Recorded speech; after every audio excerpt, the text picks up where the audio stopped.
Maruo berlari sambil memanggil-manggil Kenji. Dari wajahnya tampak ada sesuatu penting yang menyedihkan tengah terjadi. Kenji pun menoleh dengan malas dan berkata penuh sindiran kepada Maruo yang sepertinya sadar akan berat badan dan mulai untuk berlari kemanapun ia pergi. Tapi sepertinya bukan itu jawaban yang sebenarnya. Maruo langsung masuk ke rak koran-koran. Ia mengambil salah satunya. "Apa kamu sudah lihat koran terbitan baru?" tanya Maruo. "Jangan membaca kalau tidak membeli," jawab Kenji dengan ketus. Lalu Maruo memperlihatkan koran lebar-lebar. Kenji membacanya. "Dongki telah meninggal. Tulis suatu kabar di koran." Maruo dalam kernyit kekagetan yang tak pernah berubah, sedangkan Kenji penuh dengan ekspresi tak menyangka hal itu terjadi. Disebutkan juga dalam koran bahwa instruktur SMA industri ini mengakhiri hidupnya sendiri dengan cara melompat dari atap sekolah. Kabar mengejutkan yang diketahui Kenji dan Maruo membuat mereka bernostalgia ke masa lalu, terutama tentang betapa rumah yang ditinggali Dongki di masa kecil itu sangat reot dan sangat tak layak. Satu sisinya bahkan ditopang oleh kayu-kayu panjang, dan yang lebih miris lagi, dari pintu rumah tersebut sering keluar masuk kaki-kaki kecil tak bersandal. Kenji bahkan masih belum bisa mengerti bagaimana bisa saudara dan saudari Dongki hidup bersama dalam satu tempat yang sempit. Mereka semua 9 bersaudara, ditambah sang ibu jadinya 10. Keluarga yang besar tersebut menyebabkan sang ibu seolah tak ada henti-hentinya mencuci pakaian. Setiap hari ia harus mencuci, dan mencuci. Terusus Dongki, ia punya sesuatu. Ia sering membawa handuk ingus, karena ingusnya selalu keluar setiap saat. Suatu hari, Dongki dibully oleh Yanbo dan Mabo. Ia ditendang ke sana kemari. Yanbo menyerukan nama jurusnya. Tendangan mematikan nomor 16. "Apa dia masih bisa berdiri?" tanya Mabo. Tapi Yanbo tak menjawab. Ia lanjut menggulung Dongki dengan jurus lanjutan, kuncian kaki 4 mematikan. Dongki pun dibanting-banting ke tanah. Belum berhenti sampai di situ, karena kedua bersaudara itu menganggap ini adalah semacam pertandingan gulat.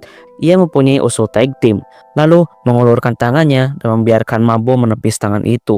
Maka pembuli pun berganti, sedangkan Dongki sudah merasa capek dan sesak. Ingusnya keluar semakin panjang, dan tiba-tiba ia ditarik oleh Mabo dan dikunci punggungnya dengan jurus penghancur punggung ala Kanada.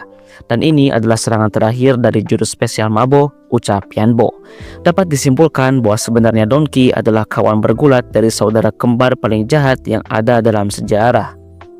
Lalu ingatan Kenji membawanya ke suatu waktu ketika mereka sedang bermain. Di waktu itu, kamu tidak akan punya teman apabila kamu tidak punya sepeda. "Ayo kita beli es popsicle ke warung Dijibaba," kata Kenji sambil menoleh ke belakang. Warung Dijibaba adalah tempat pertemuan bagi grup mereka. Karena sudah lama mereka memanggil dengan sebutan Dijibaba, maka mereka pun sampai tidak sadar bahwa mereka tidak tahu nama asli pemilik warung tersebut. Bahkan mereka masih terus menyebut warung itu Dijibaba, meski Jiji yang dalam bahasa Jepang berarti kakek telah meninggal. Hanya Baba seorang yang melanjutkan. Baba artinya nenek. Maruo menjelati esnya. Ia sangat menyukai rasanya, meskipun selama ini ia tidak mampu memenangkan permainan jika menang dapat 1. Kemudian mereka menoleh secara bersamaan. Mereka melihat Dongki di balik tiang. Secara serempak mereka kaget dan menyebut namanya. Dongki hanya membalas gugup sambil tak lupa ingusnya memanjang. Kenji punya inisiatif untuk kabur duluan. Ia takut bahwa Dongki bakal melempar ingusnya ke arah mereka. Dongki pun mencoba memanggil. Kenji malah balik menoleh. Alhasil ia keduluan oleh Maruo dan Yoshitsune. Di saat Kenji menoleh untuk kedua kalinya, dia dikejutkan ketika melihat bagaimana Dongki mampu mengimbangi kecepatan sepeda mereka. Dongki persis di belakang Kenji. Menurut ingatan Kenji, kecepatan larinya Dongki akan sangat efektif apabila ia melepas sandalnya. Tapi bagaimanapun yang Dongki lawan adalah sepeda. Lama-kelamaan Dongki pun capek. Di waktu bermain itu, sekolah sedang libur, maka mereka bisa bermain sepuasnya. Tapi ada satu hal yang dilarang sekolah, jangan pergi ke bekas galian tanpa pengawasan orang dewasa. Ini adalah salah satu larangan yang sekolah mereka tuliskan di selebaran. Dalam kertas tersebut tertulis, murid harus selalu patuh pada aturan. Murid jangan minum air yang belum dimasak.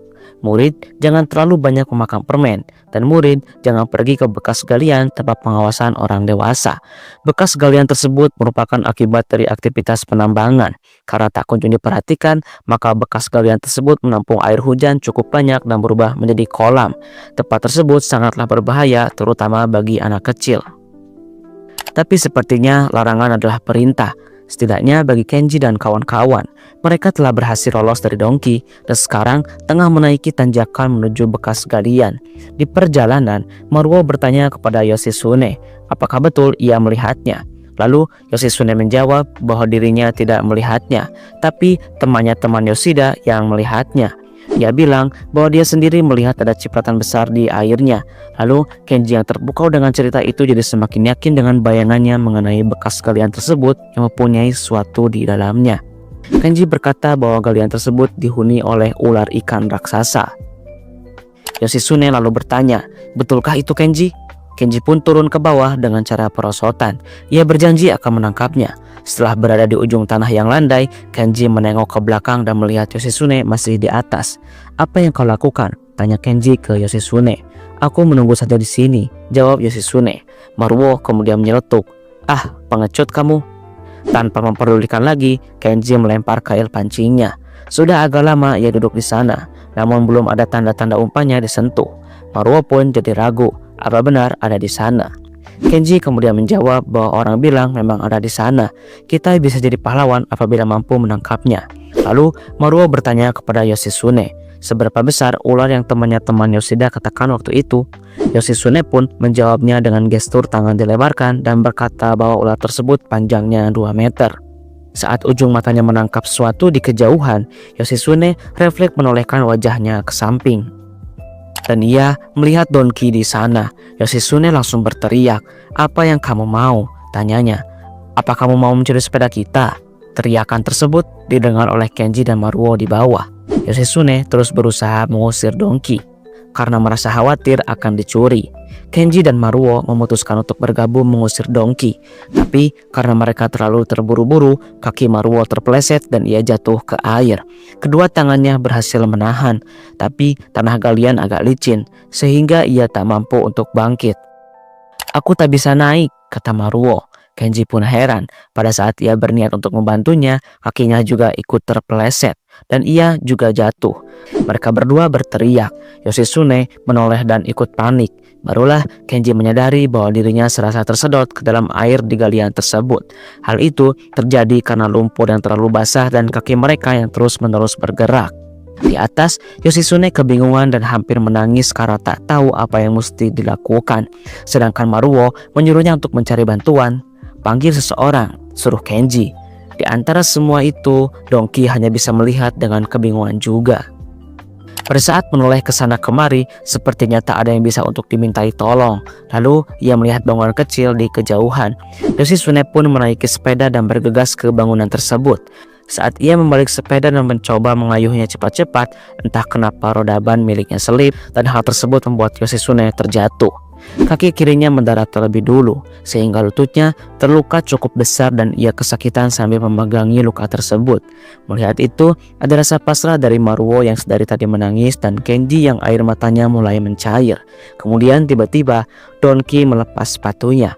Yoshitsune pun mendongak menatapnya, yang dengan cepat berlari melesat menuju bangunan di seberang sana. Begitu cepat sampai-sampai debu berterbangan di belakangnya. Yoshitsune baru sadar betapa cepatnya Donkey itu. Tiba-tiba ia sudah sampai di bangunan.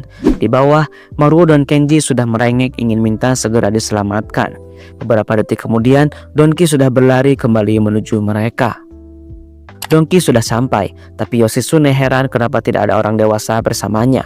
Lalu dengan ramah, Donkey menjawab bahwa tidak ada siapapun di sana. Namun, ia membawa pulang tali tambang. Maka dibuatlah strategi penyelamatan. Kayu ditancapkan ke tanah dan tali tambang dilingkarkan. Yoshitsune melempar tali tersebut.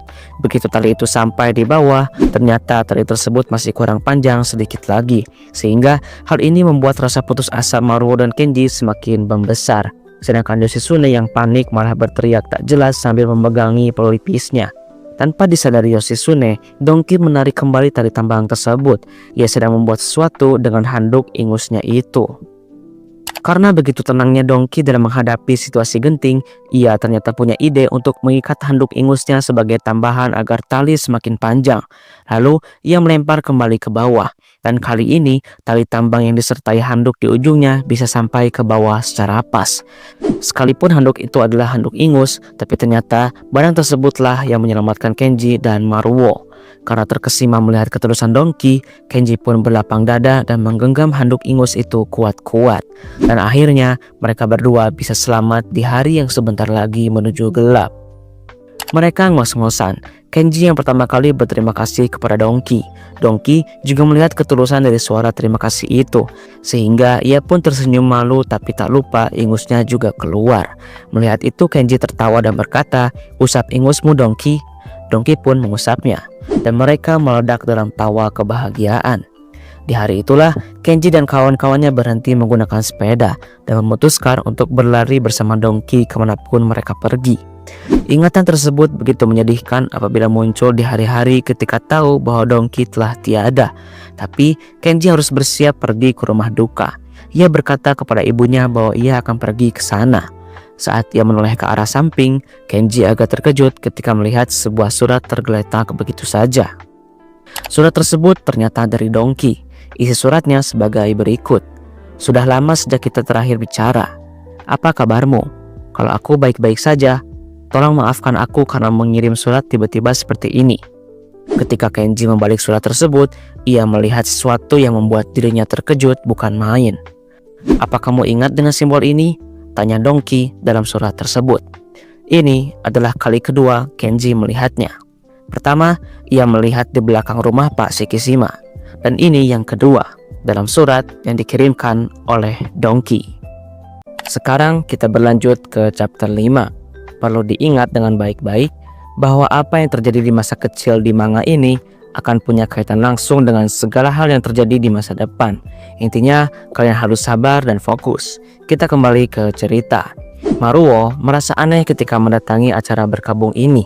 Kenji lalu menoleh dan menanyakan apanya yang aneh. Maruo kemudian menjawab mengenai keanehan yang ia rasakan tentang saudara-saudari Dongki. "Dulu, kamu bisa mengenali mereka semua bukan?" tanya Maruo. "Tapi sekarang," lanjutnya, "mereka yang sudah dewasa hampir dipastikan kamu tidak akan mengenal mana yang Dongki 2 dan mana yang Dongki 4. Kenji lalu mengomentari Maruo, "Jangan terfokus pada hal bodoh seperti itu. Omong-omong, di mana istrinya Dongki?" tanya Kenji. "Itu di sana," jawab Maruo. Kenji menoleh ke arah yang ditunjuk. Ia mendapati bahwa istri Dongki dalam kesedihan yang mendalam. Yoshitsune prihatin melihat bagaimana mendiang Dongki punya anak yang masih kecil.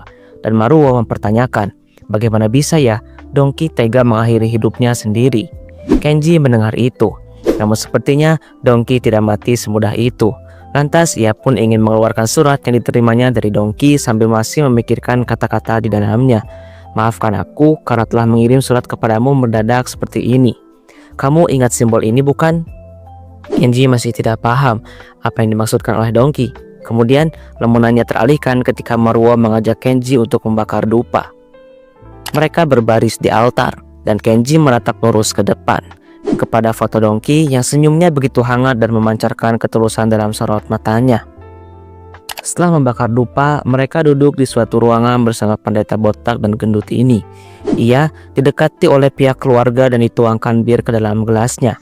Si pendeta berterima kasih. "Sungguh acara duka yang bagus," katanya, "penuh tangisan." Si mendiang mungkin akan senang, lanjutnya sambil mulut dipenuhi kunyahan makanan. Kenji agak kesal melihat itu, apalagi ketika melihat wajahnya yang sama sekali tak ada raut kesedihan. Lalu ia ingin membenarkan pendapatnya ke arah teman mereka yang ternyata juga sama sedang mengunyah makanan banyak-banyak. Kenji tambah kesal.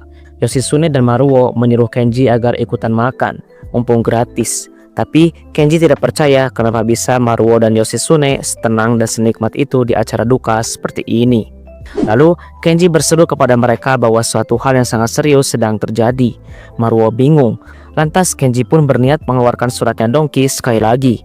Awalnya ia tahan karena ia menghormati acara duka dan tak ingin membuat kegaduhan. Tapi karena melihat temannya malah berkuliner, maka ia pun memutuskan untuk memberitahu mereka sesuatu. Bersamaan suratnya akan dikeluarkan, tiba-tiba Kenji disikut sampai jatuh oleh seseorang. Ia berkata bahwa sudah lama tidak bertemu, tapi Kenji masih terlihat seperti orang bodoh selalu. Orang itu datang bersamaan dengan Keroyon si kodok. Monchan dan Keroyon bergabung ke meja pertemuan. "Monchan, bukannya kamu ada di luar negeri?" tanya Maruo. Monchan pun menjawab bahwa ia sudah berada di Jepang dari sebelum kemarin, dan ia tiba-tiba dapat kabar tentang Donkey. "Mengapa pula ia mengakhiri hidupnya?" tanyanya ketus. "Dasar bodoh," sambung Keroyon. "Apakah kalian ada yang bicara dengannya?" tanya Monchan serius. Yoshitsune lalu menjawab, "Yang biasa kita lakukan cuma bertukar kartu ucapan selamat tahun baru saja. Terakhir kali aku lihat pas dia lulus dari universitas," sambung Maruo. "Apa kira-kira penyebab ia mengakhiri hidup?" tanya Monchan. "Apa kamu berpikir bahwa ia masih punya masalah dengan siswa?" lanjut Keroyon. "Coba lihat murid-muridnya yang dari SMA itu. Donkey itu gurunya. Setidaknya mereka bisalah menangis walaupun 1 atau 2 air mata." Lalu Monchan menambahkan, "Jika seandainya dulu Donkey punya masalah, seharusnya ia bilang dan minta tolong ke kita." Lalu Keroyon menyimpulkan, "Apa jangan-jangan Donkey masih sering dikerjai walau ia sudah jadi guru?" "Kalau itu masalahnya," kata Monchan, "Donkey bisa loh jadi guru SD saja." Lalu Keroyon pun setuju tentang betapa Donkey sering sekali menjadi sasaran bully. Mendengar itu, Yoshitsune menukas, "Bukannya kamu juga sering membulinya ya?" Lalu Keroyon membantah, tidak sebanyak itu juga sih. Aku cuma melakukan hal-hal sepele seperti menyembunyikan celana dalamnya ketika sedang di kolam renang. Jadi Donkey nantinya bisa mencari barang tersebut sambil telanjang." Tapi Yoshitsune kuku mengatakan bahwa hal semacam itu juga termasuk pembulian. Monchan kemudian berkata bahwa dirinya masih tidak percaya dengan Donkey yang mengakhiri hidupnya. Untuk ketiga kalinya, Kenji mengeluarkan surat dari saku jasnya. Dan untuk ketiga kalinya juga hal itu gagal dilakukan. Monchan mengajak Kenji untuk minum, tapi Kenji menolaknya karena ia punya sesuatu yang ingin dibicarakan. Namun Monchan menyuruh Kenji untuk diam dan ikuti saja pintanya.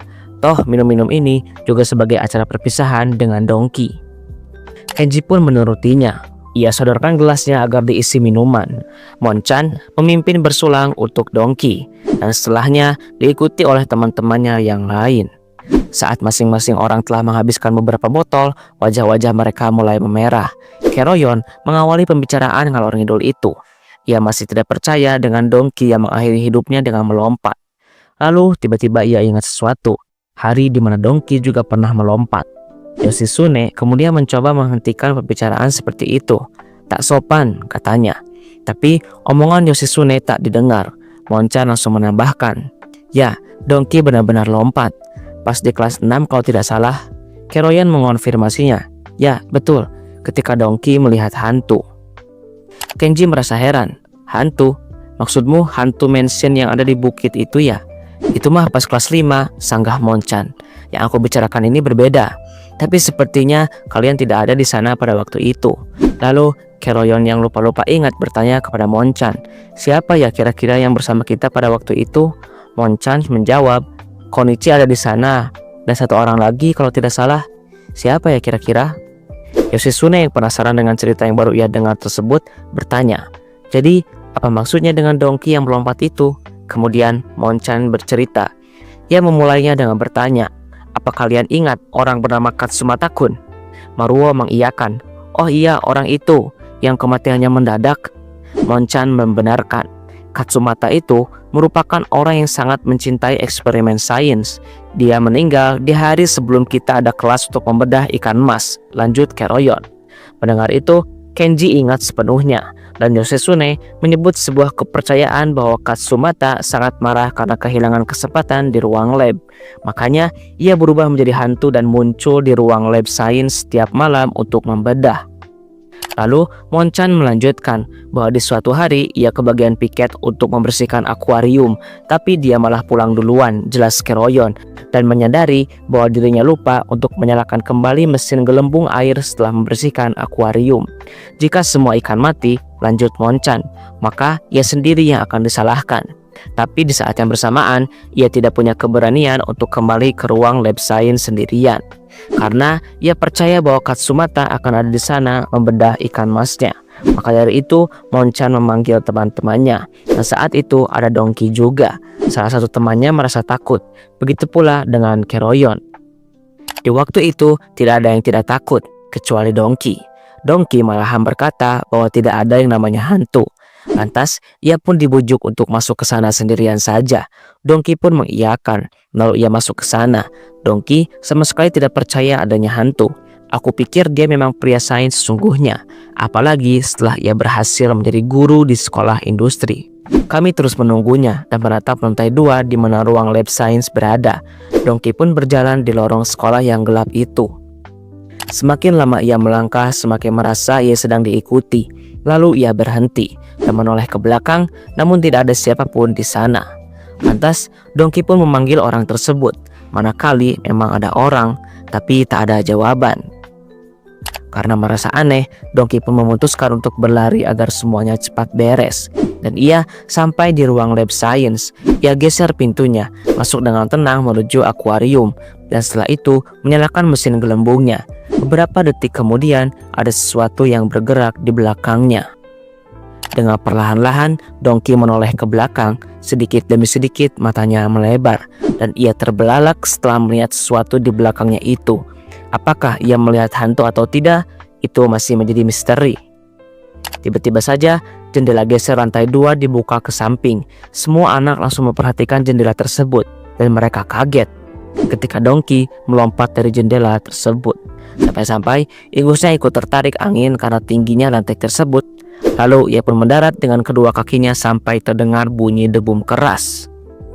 Saat Dongki menatap teman-temannya, ekspresinya menunjukkan ketakutan yang luar biasa.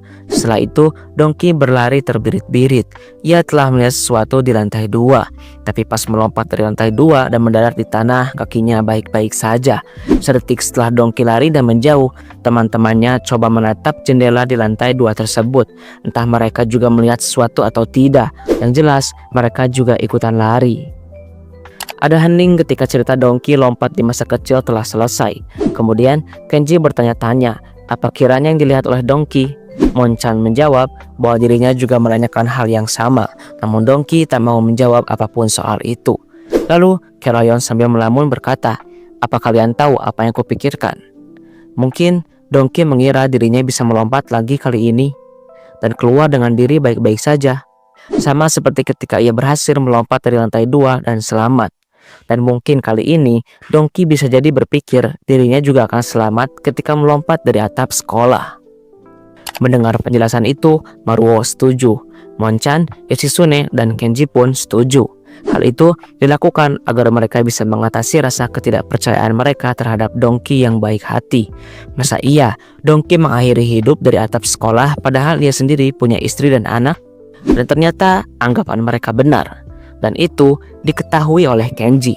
Kenji sendiri berkata, apa yang dilihat Dongki pada saat itu juga merupakan hal-hal yang ditemukan oleh Kenji sendiri di kemudian hari. Tapi pada saat Kenji mengetahuinya, situasinya sudah tidak memungkinkan baginya untuk mundur. Chapter 5 telah selesai. Mari kita lanjut ke chapter 6. Di sebuah rumah di pinggir jalan, seorang ibu memanggil-manggil nama anaknya yang bernama Makun. Makun disuruh untuk keluar dari kamarnya sekarang juga. Inilah sosok Makun. Bertubuh kurus dan punya kepala dengan dicukur hampir botak. Kaki-kakinya tengah digerakkan berputar-putar. Saat ia menolehkan kepalanya, ia amat kesal sehingga ulat-ulat kecil muncul di pelipisnya. Tapi seketika ia tenang kembali dan melakukan pose aneh dengan tubuh yang hanya dipakaikan celana dalam saja. Ia membalas panggilan ibunya dengan teriakan balik. "Oh, diamlah. Kamu baru saja merusak aerobik penyembuhan pagiku." Ibunya terus memanggilnya, tapi Makun masih belum ingin keluar. Kamu tidak mengerti, kata Makun. Bahkan orang-orang macam kalian itu tidak paham bahwa kalian tidak paham. Orang bodoh mana bisa mengerti, sekalipun aku berpikir bahwa mereka pernah mencobanya. Makun memasukkan piringan CD ke tempat pemutar musik dan ia bergumam sendiri. Saatnya untuk mendengar CD penyembuhanku.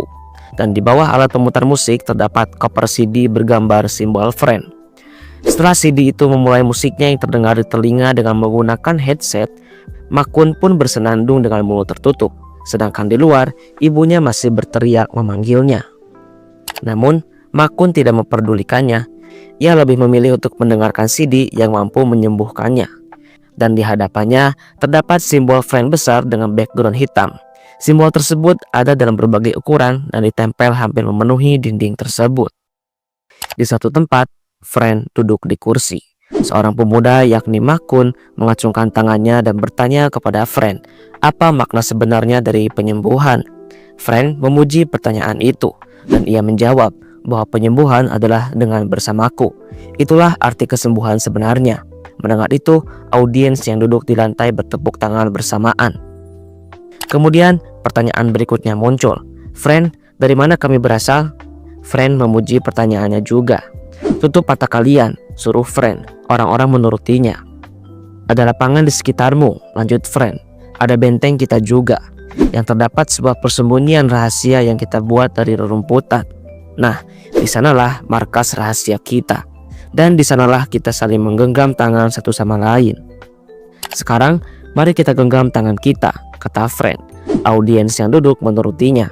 Mereka menggenggam tangan masing-masing ke sebelah kiri dan kanannya. Lalu, friend lanjut menjelaskan. Dan di sanalah, di tempat persembunyian markas rahasia, kita membuat janji untuk melindungi dunia dari kejahatan. Setelah beberapa detik yang menyenangkan, tiba-tiba friend berkata, aku adalah Collins. Orang-orang merasa heran dengan pengakuan tiba-tiba itu, dan friend pun melanjutkan omongannya. Dari posisiku di orbit bulan, aku melihat Armstrong dan Aldrin mendarat dan berjalan di permukaan bulan. Orang-orang tambah heran, aku sangat dekat sekali dengan tanah di bulan. Meskipun begitu, ternyata aku kembali ke bumi dengan fakta bahwa aku tidak menginjakkan kakiku di bulan sekalipun sangat dekat sekali. Maka dari itu, aku menyebut diriku sebagai Collins. Seketika, orang-orang tampak terkejut dan bisik-bisik terdengar menyeluruh saat tahu bahwa friend sedang menangis. Kenapa friend bisa menangis seperti ini hanya karena melihat satu orang bernama Collins yang dulu ikut pendaratan di bulan tapi tidak sampai menginjakkan kakinya ke sana? Dan mengapa friend melihat hal tersebut sebagai kesedihan? Kita masih belum tahu. Tapi sepertinya petunjuknya ada di tahun 1969 di bulan Juli tanggal 20. Di depan rumah, seorang anak berdiri untuk sesuatu. Pintu digeser dan muncul kepala ibunya Kenji. Maaf, kami sudah tutup. Setelah ia berkata seperti itu, ia baru sadar bahwa anak kecil itu adalah anak yang ia kenal. Ibu Kenji kemudian memanggil-manggil Kenji yang sebenarnya sudah mengantuk. Bukankah ini temanmu? Tanya ibunya. Kenji pun segar kembali. Donkey datang ke rumah Kenji di malam pertama libur musim panas. Ayo kita nonton TV, kata Donkey. Ternyata Donkey tidak mempunyai televisi di rumahnya. Kebetulan sekali bahwa kakakku juga sudah tidur di kamarnya dan begitu pula dengan bapakku. Maka kami terus menonton televisi sekalipun ibuku berkata untuk berhenti menontonnya. Toh menatapnya tidak akan membuat apapun terjadi. Ibu Kenji mungkin kesal sampai-sampai ia membanting pintu gesernya. Tapi hal tersebut tidak dipedulikan oleh Kenji dan Donkey. Karena ibunya mungkin tidak mengerti betapa pentingnya siaran TV tersebut. Kapten Armstrong, Major Aldrin, dan Letnan Collins adalah 3 astronot yang mendarat di bulan dengan Apollo 11. Umat manusia akan segera melangkahkan langkah pertamanya di bulan. Donkey dan Kenji terus menatap layar sekalipun yang mereka lihat kebanyakan hanya layar yang tumpang tindih dan suara statis yang mendengung. Tiba-tiba muncul suara berkeresakan yang menuntun mereka ke dalam suara dari markas angkasa Kennedy yang memberitahukan status mendarat pesawat Apollo 11. Akan tetapi suara itu malah menenggelamkan Kenji dalam ayunan Nina Bobo. Sehingga perlahan-lahan kantuk Kenji semakin membuat kepalanya berat. Dan meskipun ada upaya untuk menyadarkan diri, tapi kantuk itu tetap menang dan menyerangnya tanpa ampun dan membuat dia jatuh mendarat ke atas tatami. Keesokan harinya, ketika matahari sudah menuju tengah hari, Kenji, Maruo, dan Yoshitsune bertemu. Mereka semua terlihat baru bangun. Apollo 11 bodoh sekali ya, kata Kenji. Maruo menyetujuinya. Aku menontonnya sampai jam 4 pagi, tapi tak ada apapun yang terjadi. Seolah tak mau kalah, Yoshitsune berkata. Aku sampai jam 5 malahan. Jadi apa yang terjadi? Tanya Maruo. Apa mereka mendarat? Tambah Yoshitsune. Jangan tanya aku, kata Kenji. Aku pikir Donkey terus menontonnya, lanjut Kenji. Donkey datang ke rumahmu kah? Tanya Maruo. Kenji mengiyakan dengan berkata, pertama-tama dia bilangnya mau bermain, tapi kemudian dia menghabiskan waktunya untuk duduk menonton TV. Tiba-tiba Maruo melihat sesuatu di kejauhan. Donkey sedang berlari ke arah mereka dengan semangat yang membara. Tapi Dongki melewati mereka dan lanjut menaiki tangga. Ketika sudah sampai di atas, Dongki berhenti sementara teman-temannya kebingungan melihat tingkahnya. Tiba-tiba Dongki berkata, satu langkah kecil bagi manusia merupakan satu lompatan raksasa bagi umat manusia. Mendengar itu, teman-temannya jadi semakin bingung dan Dongki lanjut berkata, mari kita tancapkan bendera kita di bulan. Pinta dari Dongki terdengar semakin tidak masuk akal dan membingungkan. Mungkin itu karena mereka tidak melihat kabar terbaru bahwa pada tanggal 20 Juli 1969 atau kalau di Jepang tepatnya bulan Juli tanggal 21 jam 11 siang lewat 56 menit 20 detik manusia akhirnya bisa berdiri di bulan. Dan Dongki tahu kabar itu karena ia berada di rumah Kenji menonton televisi bahkan sampai siang hari. Sehingga hal tersebut membuat Dongki semakin ingin pergi ke bulan. Ia kemudian berlari-lari lagi. Kenapa dengannya? Tanya Kenji. Tiba-tiba muncul seseorang dari belakang mereka. Teman juga, dia juga sama seperti Dongki, melihat sampai tuntas misi pergi ke bulan. Ia berkata, sungguh baik bagi Armstrong dan Aldrin dapat berjalan di bulan. Tapi aku sangat kasihan kepada satu orang yang hanya disuruh untuk tinggal di dalam kapal. Dan orang itu adalah Lieutenant Collins. Kenji, Maruo, dan Yosesune menatap seseorang itu. Mereka kenal dengan orang itu. Tapi kira-kira siapakah dia? Apakah dia Ocho? Atau apakah ternyata ada teman Kenji yang lain yang belum diperlihatkan? Kita belum bisa memastikannya. Kembali ke tahun 1997, Kenji berkunjung ke rumah Dongki. Surat Dongki kepada Kenji sedang dibacakan oleh istri Dongki. Istrinya membaca dengan raut wajah kesedihan. Kenji hanya bisa menunduk. Apakah kamu tahu arti simbol ini? Tanya Dongki dalam surat itu. Simbol aneh itu merupakan sesuatu di masa lalu yang mungkin kita sudah melupakannya. Aku ingin sekali jika ada waktu untuk mendiskusikan hal tersebut bersama-sama. Segitu dulu dariku. Aku akan menelponmu kembali. Isi surat berakhir. Dan istrinya bertanya kepada Kenji, apa suamiku yang mengirimkan surat ini untukmu? Kenji membenarkan. Dongki adalah julukan yang kami berikan kepadanya. Ucap Kenji kepada istri Dongki agar ia tidak salah paham. Lalu Kenji lanjut bertanya, apa dia sedang terlibat suatu masalah? Istri Dongki makin sedih dan menunduk setelah sadar akan fakta bahwa suaminya tidak pernah sekalipun membahas tentang pekerjaannya. Tapi dia pernah bilang di suatu hari bahwa mantan muridnya punya semacam masalah. Kenji merasa familiar dengan kata mantan murid. Istri Dongki lanjut menjelaskan, mantan muridnya itu seharusnya bisa menjadi yang terbaik di kelasnya dan sangat cukup sekali untuk bisa masuk ke Universitas Ochanomizu. Namanya kalau tidak salah Masao-kun atau semacamnya. Orang tuanya sampai-sampai datang kepada kita dan berkata bahwa anaknya yang bernama Masao-kun itu tengah terlibat dalam suatu hal yang berkaitan dengan istilah friend atau semisalnya. Sekalipun istri Dongki menjelaskan ada semacam keanehan dari suaminya yang tiba-tiba membahas pekerjaan, tapi sepertinya Kenji tidak terlalu memperhatikan keanehan itu. Yang ia selalu titik beratkan adalah bahwa seseorang yang berkata, aku akan menghubungimu lagi di dalam surat, tak mungkin tiba-tiba mengakhiri hidup begitu saja. Setelah itu, terjadi keheningan yang lumayan lama. Lalu, Kenji melihat sesuatu di depan. Dongki masih melihat bulan dengan alat itu ya? Tanyanya. Istri Dongki mengiyakan hal tersebut. Dan setelah itu, Kenji pamit pulang. Di luar, bulan purnama tergantung di langit malam yang cerah. Kenji berbicara dalam pikirannya bahwasanya Dongki selalu ingin pergi ke bulan.